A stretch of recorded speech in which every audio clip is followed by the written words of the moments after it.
Hello, how are you? I really don't know how I am.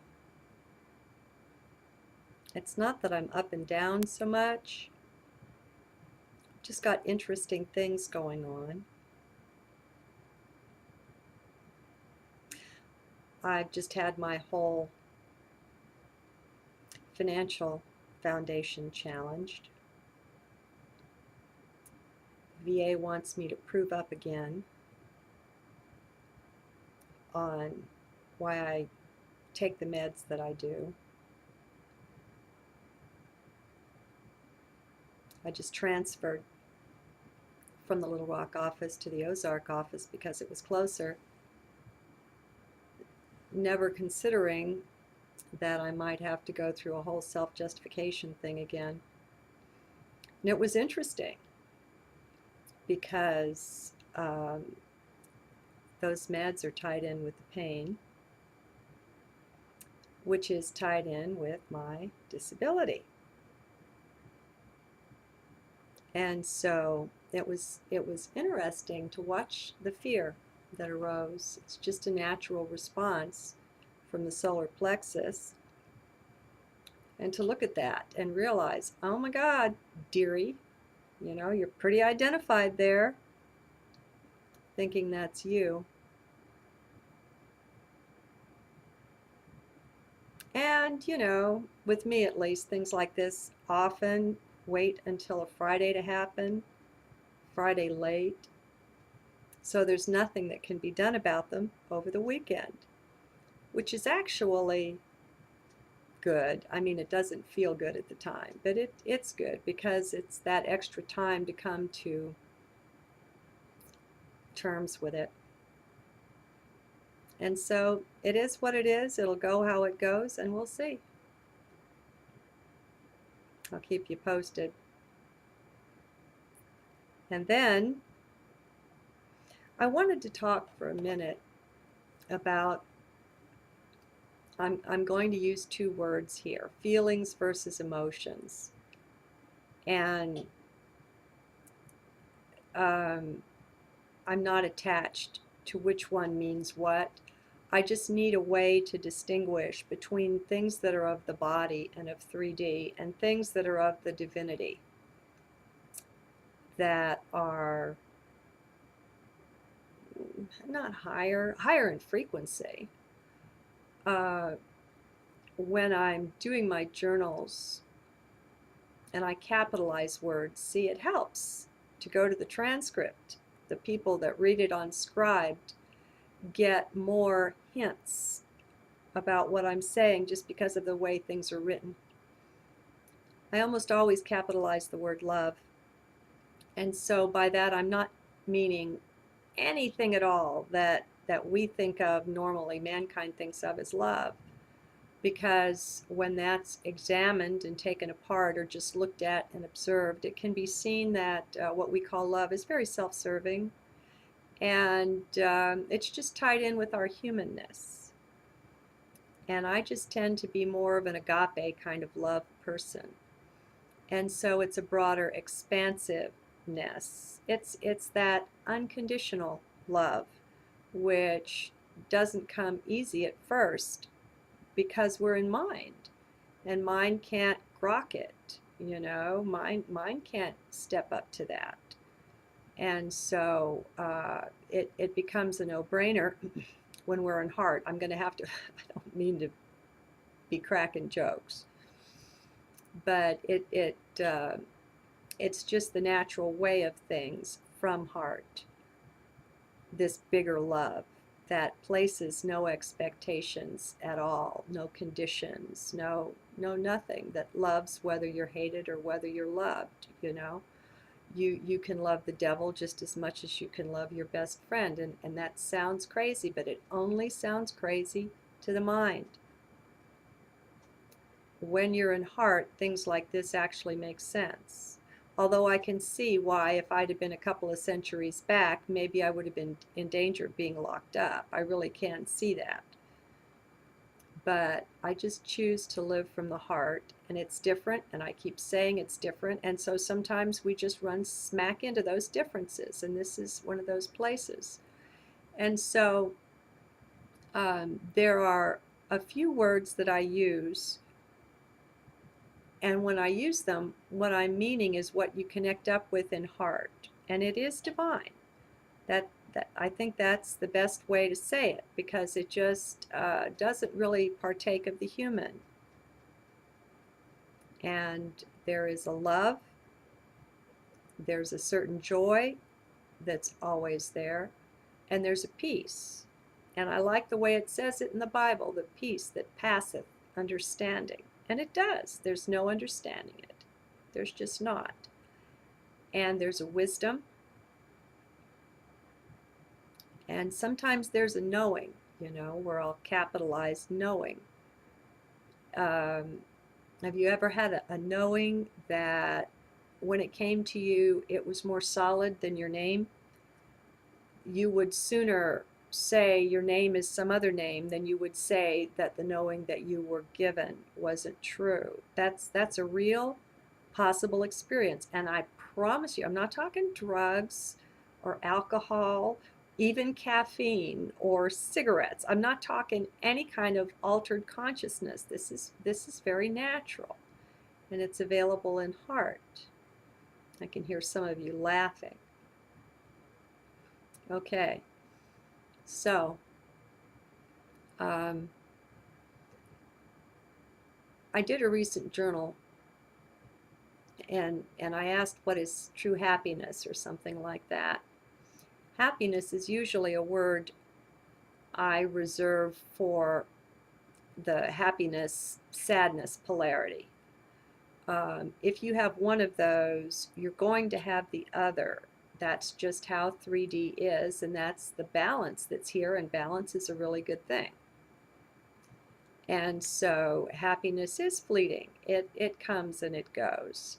But I also want to say that doesn't cheapen it at all, because all there is the now. And in the moments when we're in it, it's divine. It's beautiful. I have about a 6-month-old, I don't know how to say it right, Shih Tzu puppy, and Kismet. You hear me scolding him all the time. He's gone to bed now, so he's sound asleep. But it snowed here in Arkansas today for the first time this year. And there's not too much snow out there, maybe a couple or 3 inches. And it's light and fluffy. And Kismet had never seen snow. And so when it just started to fall, I let him out earlier, and he looked at it and,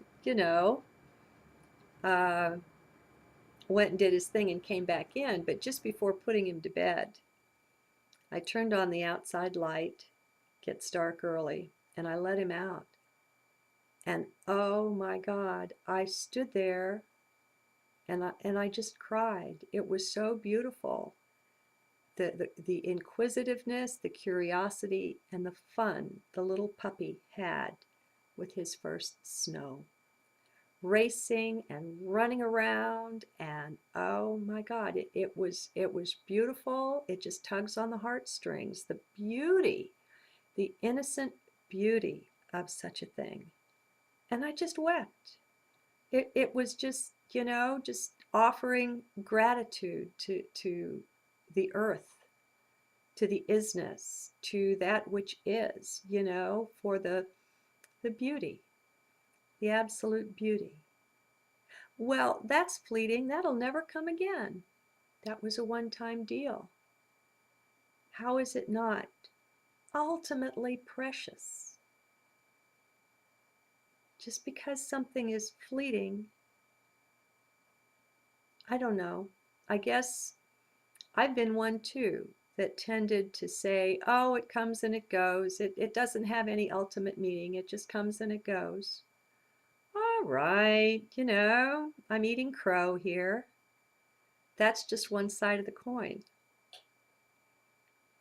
And at least in this moment, I see that that which is fleeting has an ultimate beauty to it as well, that can be tasted and drunk deeply of, you know. You're going to get the sadness that goes with it anyway. Everything balances out, so you might as well enjoy the happiness while it's there. Anyway, I did want to make the distinction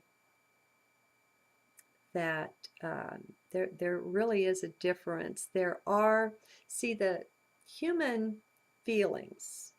See, and I goofed myself up. I don't know which one to call emotions and which one to call feelings, so pardon me. I don't mean to confuse you, but the human feelings are always a polarity, and they're always transitory.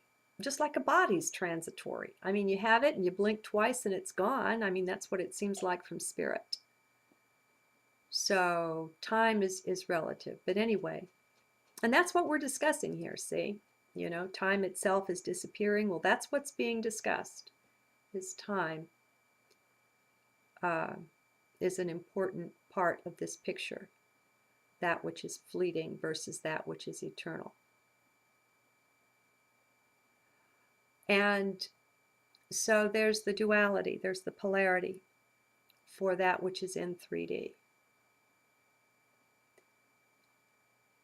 On the other hand, these feelings,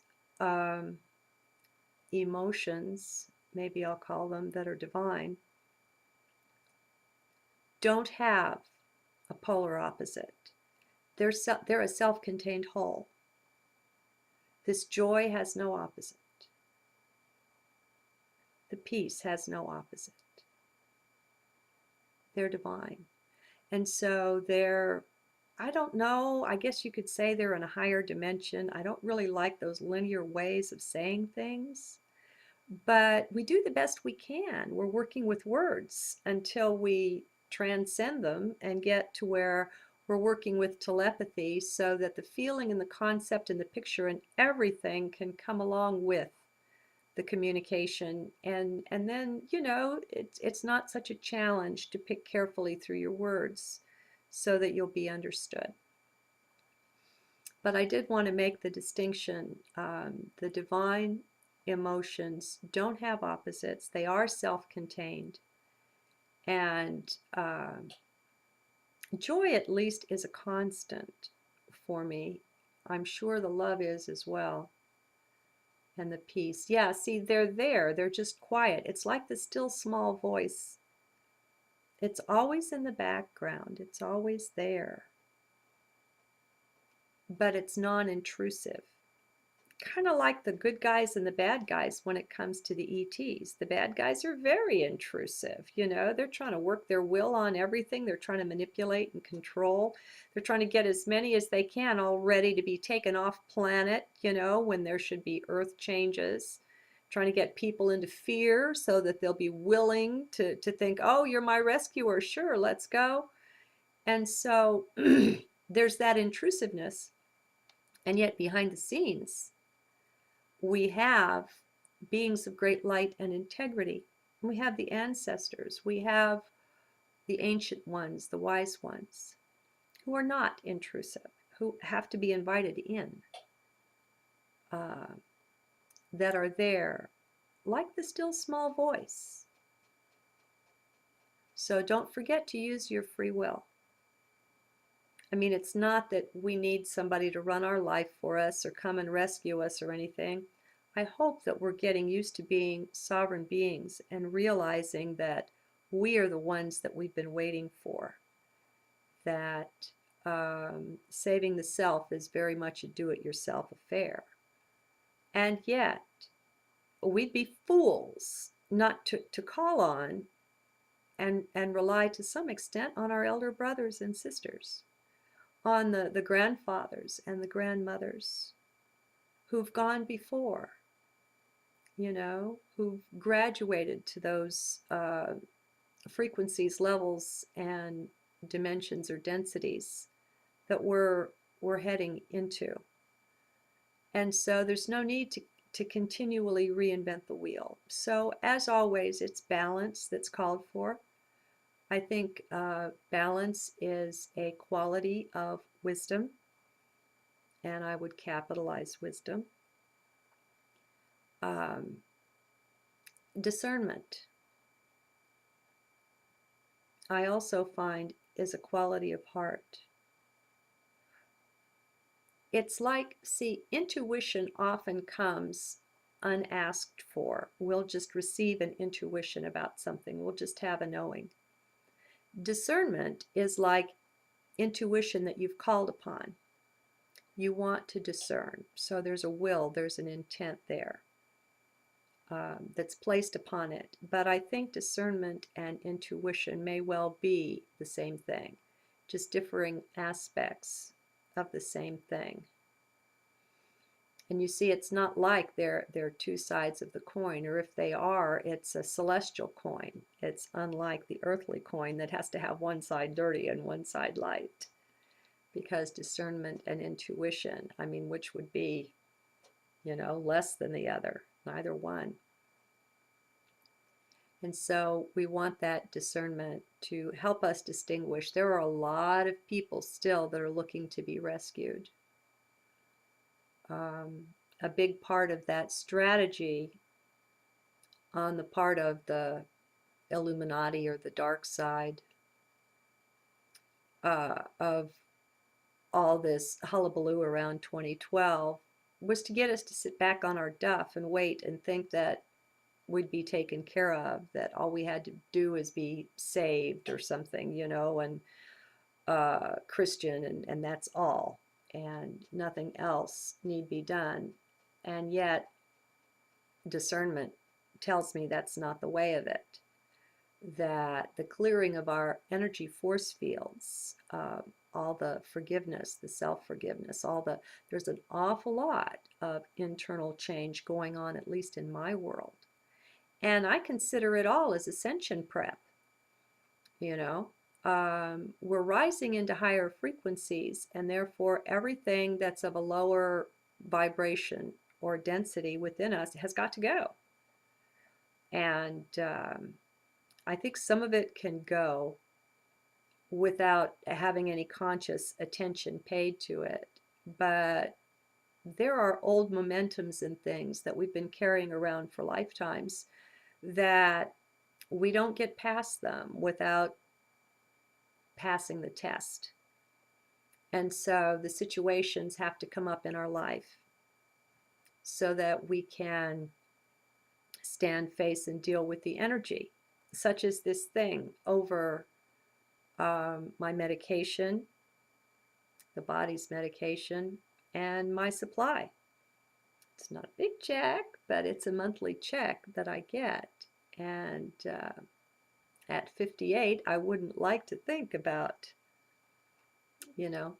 having them change their minds. But it's just an energy to be dealt with. And anything that brings up fear, you're looking at unreality if you're dealing with fear. You're looking at something out of the past, something unresolved. And so there's a joy in it. There's a joy even in the challenging things that come up. It gets to be fun. How's it going to come out? I really don't know. And I can't quite say that I really don't care, but there is a part of me that can say that. But I'll, at this level where I'm speaking to you now, I haven't quite mated with that yet. And so there's some caring, there's some concern. It's nothing like it was when I first got the news Friday. This is Sunday. And I have the appointment for the analysis on Tuesday. So I've got a couple more days to live with it yet. And it's getting smoother. It's just an energy. We're not that. We're not this physicality. And whatever it is, it lasts a short time, and it's fun to play with that. It's just fun to play. We came down here to play. So let's all remember, even in the seriousness of the situations that we get into, and I know it's harder for you than it is me, because I don't have family and people around me that know about this kind of stuff, that are freaking out. I'm not the breadwinner for a whole family where other people depend on me. I have such tremendous freedom that there's a lot of things that are just easier for me, folks. So cut yourself a whole lot of slack. Now, is that all I wanted to say? Maybe it is. Yeah, that's enough. See you soon.